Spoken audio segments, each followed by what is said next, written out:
are doing a fine job up front. Shadowing Rigby is number 12, Kyle Rote, Rookie of the Year and the league's leading scorer. Remarkable performance by a young American of a great football heritage, Kyle Rote Sr., in his first year, an American-born player. That's Trevis up on field to Barto. Barto dribbling, playing through, too far for Straub. Racing for it is Straub, and number 4, John Best, rolls off the end line, and it's going to be the first corner kick of the evening as we play just a shade under 10 minutes of a scoreless first half. Coming over is George O'Neill, and always a threatening play in soccer, Walter, the corner play. This is very dangerous, and Chris Dunleavy's also up front. He's a very capable header, and they're hoping to go to him and possibly get a score. O'Neill drives a low one. Oh, and there was Dunleavy, and he fanned on the shot as it bounced to him, but he clears it off to the near side. That's O'Neill again. Into the goal mouth area, headed away nicely upfield by Roy Turner. Shot back in by Barto. A great drive by Barry Barto from 25 yards away. Sports event, and the first opportunity a Philadelphia pro team has of winning a title since the Eagles of '60. Trevis, on a great sliding tackle, takes the ball away and starts driving upfield to O'Neill over midfield. Driving through, looking for Ducilli. Ducilli with a drive, blocked by the back of Moffett. Cleared off to Bloomfield, and he fires off to the far sideline. Over there quickly is Renshaw. You might tell them it's a video problem between Dallas and Philadelphia, so they don't take a chance to everything. Somebody pulled out a pass in Omaha.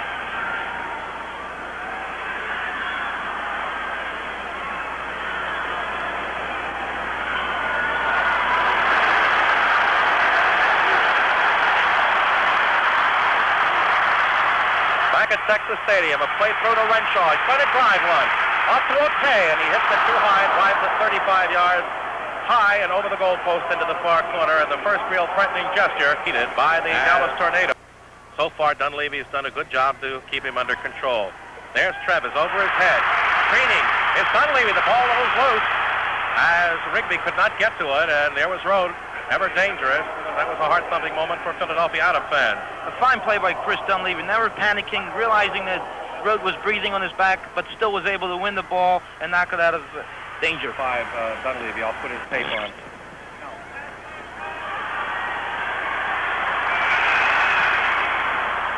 Back at Texas Stadium, ball cleared up along the near side. There's Ducilli. Nice trap with the right foot, clearing into the center field area. Looking for Minor, but it's knocked away by Bobby Moffett. At center field, number 10 is Ilya Mitic. To Bloomfield, back to Mitic. Gene, Philadelphia Adams have 5 Americans starting in their first 11, all Americans from different colleges, so you can see the fantastic growth of this game and the fantastic reaction here by the Tornado fans. They tell me that there are close to 30,000 youths playing in Dallas area alone. Liverpool accent you can. Yep. Right play is on. There's Jim Benedict. Back, left foot route, clearing it out. Bob Smith beats Atay, and he should. Smith 6'1", Atay only 5'5". Startsel with a good move to the inside, playing through the zone. Headed to Minor by Ducilli and cleared out by Benedict. At Smith again, back in and right out by Bloomfield, number 17. Evans in quickly. Challenged by Turner. To Barto, who may drive one from there. Blocked off, plays right wing to Minor. Tries to loop in, cuts to the inside. There's Barto with a drive. And whistles it over the top of the net. Number 6 is Roy Turner, 5'10", 170-pound midfielder. As we said, from Liverpool. With it is Straub. Penn All-American, plays to his former teammate on the near wing. That's Startsel. Fakes once, plays it back into the middle, no one there, and picking it up quickly is Turner and playing it upfield. That's Ilya Mitic, challenged by Barto. Fakes to the inside. Good move around Barto. Barto with a leg trap, tries to take it away. Kick to the near side, Rote. And we've got a man hurt, and that's Bob Smith, I believe, at midfield at the 25-yard line. It looks like Chris Dunleavy. And he's hurt. He was stunned. He was well coached, and it'll be a tough game for the Adams for the 90 minutes. That's Barto. Startsel, a good air trap with a left foot, dribbling in through the center area. Winds up with a drive. It's blocked by Bloomfield. Into the goal area. Straub can't reach it. O'Neill challenging Mohamed Atay. That's Startsel. O'Neill back to Evans. Atay is caught between them. Evans lifts it into the goal mouth. Straub tries to play through to Ducilli. Good play protected by the tornado and cleared out. There's Dunleavy really giving Kyle Rote Jr. all that he can handle. And it's probably there a great battle of talent against talent, but perhaps Dunleavy the edge with experience, Walter. Yes, I think he's been around in England, and they do a lot of bumping and shoving, and he's faced players such as Kyle Rote, physically strong, so he knows how to play that type of a player. There's Mike Renshaw looking to lift it in. He's going to get a drive. It's blocked and smothered. There's a shot by Rote, and it just whistles wide, or was that Ilya Mitic? That was Ilya Mitic in a very dangerous situation. The Hart and Chisowitz family. It's the Untouchables at 6, Bonanza at 7 this fall on 17. Barto through the middle, playing to Minor. Minor drives one in, and Cooper just rolls wide. Philadelphia into this final championship game, their ability to help each other. Around the ball, you find 3-4 players in the defense always, and this is why they're here. O'Neill lifts one in to the near side. Dusilli with a head. It's high. Cooper racing for it and punches it out of harm's way. To Turner. Racing for it is O'Neill. Both he and Hall hit it. Now it's Moffett and Straub battling for it. Adams pressuring in on the goal. O'Neill tries to drive. It rolls out to Evans. And Grunew's beautifully cleared out upfield by the tornado. Barto goes down. Finally, Renshaw set up at midfield. Throw to Ilya Mitic. Hartzell racing after him as the crowd rises in intensity. Knocked back to Renshaw. Adams set up defensively. Lifts to the near side, looking for Ate. Bob Smith breaks it away cleanly and plays out on the near right wing for Charlie Dusilli. Over midfield, Mohamed Ate. Dusilli looking for Straub. Straub challenged in there, trying to break to the net. Good foot trap in there by Hall. Lifts it into the goal mouth, and Minor just had it knocked away by Moffett, and I believe we have an offside call on the far side, or a pushing. Their work rate is unbelievable. They're winning a lot of tackles, and they really are able to dominate midfield at this time. There's Cooper. We have exactly 11 minutes remaining in the first half. Remember, we go home with a winner tonight. There'll be sudden death overtime, 2 15-minute periods, and if you're still tied at the end of that, they'll have a penalty kick playoff. The great thing about the Philadelphia Adams, if they bring this championship home, Philadelphia will be in its glory, because they won the amateur national championship some months ago by the Philadelphia Inter Club, and now if they win this professional championship, it will be an unbelievable thing for Philadelphia fans. There's Renshaw, being shadowed by Evans. Startsel almost picks it off. It goes to Benedek. Lifts. There's Trevis clearing it away, and he's got a tremendous ability with that head defensively, Walter. Trevis is a schemer. He has all the intelligence that he wants to know. He holds a coaching license, so he can really organize his defense. Beautiful play by Evans. Gets inside his man. Lifts through to Straub. Straub almost tripped up to the end line. It rolls off, and we'll have a corner kick. Again, here's where we try to... Tom McCluskey, to your right, one of the guiding forces behind the start of the American Football League, the great Kansas City Chiefs, a benefactor, the starter of the North American Soccer League, and the owner of the Dallas Tornado, Lamar Hunt. And sir, it's our pleasure to have you with us. Thank you, Gene. Tom, you too. Thanks very much, Gene. Is this true that Tom McCluskey bet you 2 tons of Philadelphia scrapple against an oil well in this game? My gosh, I hadn't heard about it. I used to go to school up near Philadelphia at Pottstown, and I know about that scrapple. I know about the oil wells, too. Mr. Hunt and Mr. McCluskey. Great speed. Playing off to the near side to Bobby Moffett, quickly over midfield, dribbling along the near side, penetrating, playing through, and there's a shot. Up and over, and the shot was by Kyle Rote. Obvious now that the team that's going to be the most fittest is going to win this game. It's very hot down there, and a team that has been training hard the entire season, I think, will eventually win this game. There's Barto. Off to Startsel. Oh, he's tripped, and we have a foul. And we're going to have a direct free from that point, Walter? Direct kick, and this is a dangerous situation. A good chance for the Adams to try to score, and here's the replay.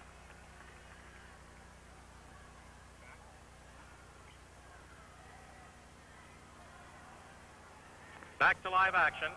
There's the play by O'Neill. Header missed. It's right in the goal mouth, and Minor can't get the shot in on the goal as it was twisted around. And it came away as Ridley clears it upfield past Barto. And that time we noticed they didn't have Rote upfield, but they had him in the goal mouth area, so there was no tornado downfield. They're clearing into O'Neill. O'Neill's right on in. Oh, and he kicks it over the net. There's Minor. A shot. Hits the post on the outside and goes off the sideline. That was Dusilli. This was a great opportunity for the Adams. O'Neill having a chance. The first stage, O'Neill, a little calmer if he was at that time, would have had him and put the Adams 1-0 ahead. The mistake, and here comes Barto. In on the net, there's Straub, gets the head to Startsel with a drive. Didn't get a good foot on it and deflected off to the near side. A fine play by Billy Straub. He has clear sailing as defensively Tornado dropped back quickly. Barto through to Minor. Minor looking for the shot. Tries to get inside his man. Does! A shot! Great save by Cooper. And a great play by Carl Minor. Gene, Barry Barto, first of all, taking the ball low. Number 4. Here comes Minich. Drive on the net.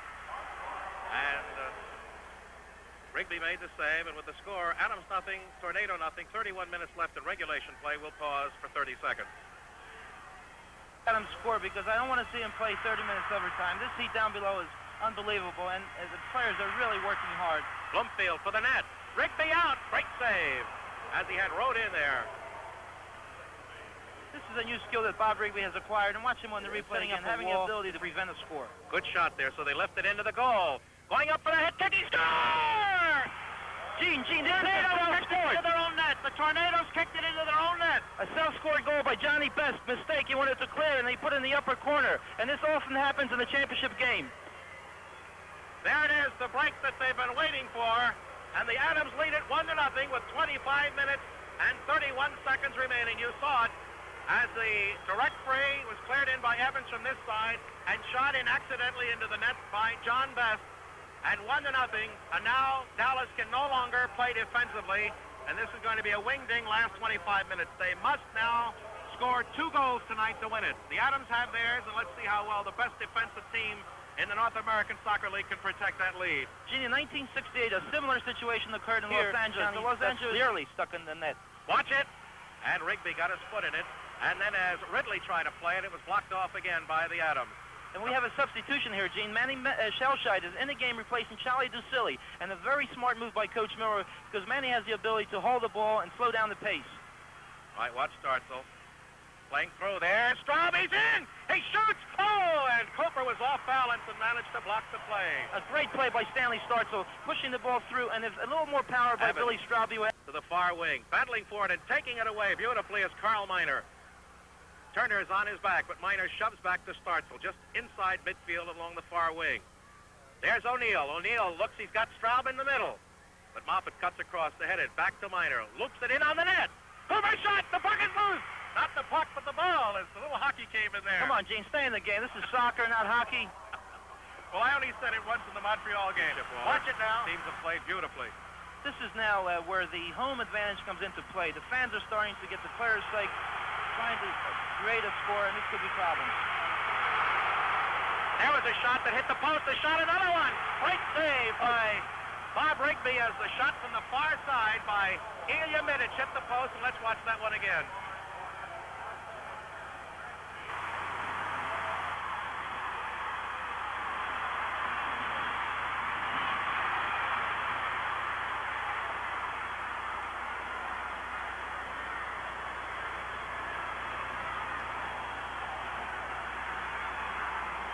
Back live at Texas Stadium. 11 minutes remaining. 1-0 Adams. Dunleavy playing back to Derek Trevis. He lets it roll clear into the 18-yard area where that goalkeeper can pick up the ball and make the play. Gene, the Adams now are playing with a lot of composure. This shows a sign of great coaching. These players are now calm. They're holding the ball. They're playing and not giving up the ball. And certainly if they hold the ball, then the other team cannot score. And this is a great strategy by the coach, and you got to give a lot of credit again to Al Miller. West elbow, but this is very much like running the ground plays and trying to run out the clock in your downs, or just dumping the puck in, or freezing the ball in basketball. Very true, but certainly much more difficult to do it in soccer because... Picked up by Barto, gets it to Ridley. Ridley playing through, but too far for Renshaw, and there's Derek Trevis just lifting it beautifully. Amazing. The man has so much composure, the experience of his football in England. Here he's just a master in the defense now. You might call him a policeman, call him a sweeper, but he does everything so well in that defense. There's a man in, Straub, and it looked dangerous, but not, as the offside Tornado defense was upfield, and that was the offside again. When the ball is behind you, you must have two men to challenge that player, and this is why the Adams have been so successful. Here's a player with minutes to go, dead tired, but still putting in that effort. There's O'Neill. O'Neill gets inside his man, but we're going to have a corner kick. No, Gene. I think it's a trip. It's a trip by Ron Hall, and Georgie O'Neill is going to take a direct free kick. And again, a good situation for the Adams maybe to get a second score. All right, 2 Evans. Lifts it through in the goal mouth. The header! Goal! There it is! Billy Straub! Billy Straub on a fantastic goal! Roy Evans again! Watch the replay.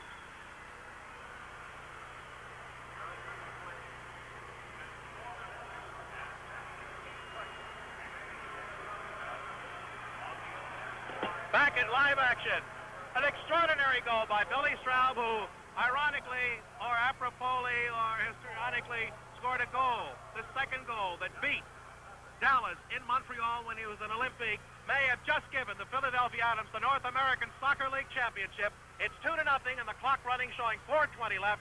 Evans feeding that ball to Straub with a perfect header. Gene, I'm willing to bet my house now. There's no way the Tornadoes going to go back. 22,000 fans watching that opener. You say to yourself, will these two teams ever come here and fight for a national championship? And certainly an unbelievable feat. Al Miller must be now thinking through his mind. I recall talking to him in March when he went to England to get some players to organize this team, and only having 6 weeks to do it, it just proves a point that he's a fantastic coach, getting the right players and putting American players into the system.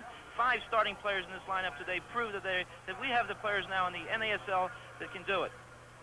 Shot 16-12 for the Atoms. The saves 10-6 on Dallas. The foul 17 Atoms, 10 Dallas. The offsides just 2-1. There's a header, just missed on the centering pass by O'Neill. And again, guess who was in that penalty area? Roy Evans. And to my knowledge, the first expansion team ever to win a title in its first year in an established league. Gene, what do you think McCluskey, Mr. McCluskey and Bob Bellinger are thinking? First year, not really knowledgeable about this game, get themselves together and come out with a national championship. Incredible. Of course, now you can say with a smile, what do you do for toppers this year? Goals by Straub and Evans. Evans unassisted, Straub from Evans on the pass, set up by O'Neill. That's Bloomfield, and we'll count down. Again, it's unofficial as we've had time out for injury, so the clock may run out and we still may have time. But it appears, as Waller said, this game is in the bag. Just a matter of time now. Blowing that final whistle by Gallagher, the referee from Toronto, and Philadelphia Atoms, the new champions of the NASL. That's minor. 7 seconds, but we're going to say again that time is unofficial. Counting the time down here. I'd love to be in the Veterans Stadium with that crowd counting down in this situation. And there it is! There it is! The game is over. The final score, the new North American Soccer League champion, Philadelphia Atoms 2, and the Dallas Tornado 0. And Walt and I will be back in just a minute with a final wrap-up. Woohoo!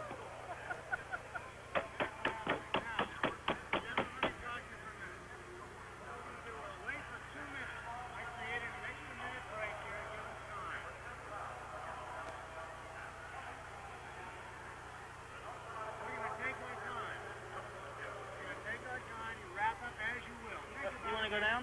No. Okay. Let's not go down. You'll give the final cue yourself. I'll give it to you right here. Okay. And after that, you read this. Okay. And take your time reading this. Okay?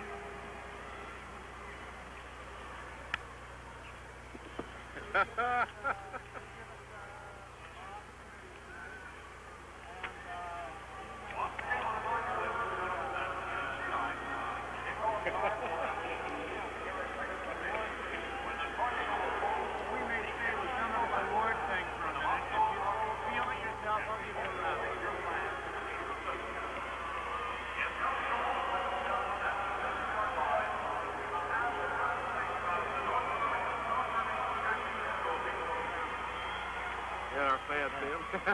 McCluskey.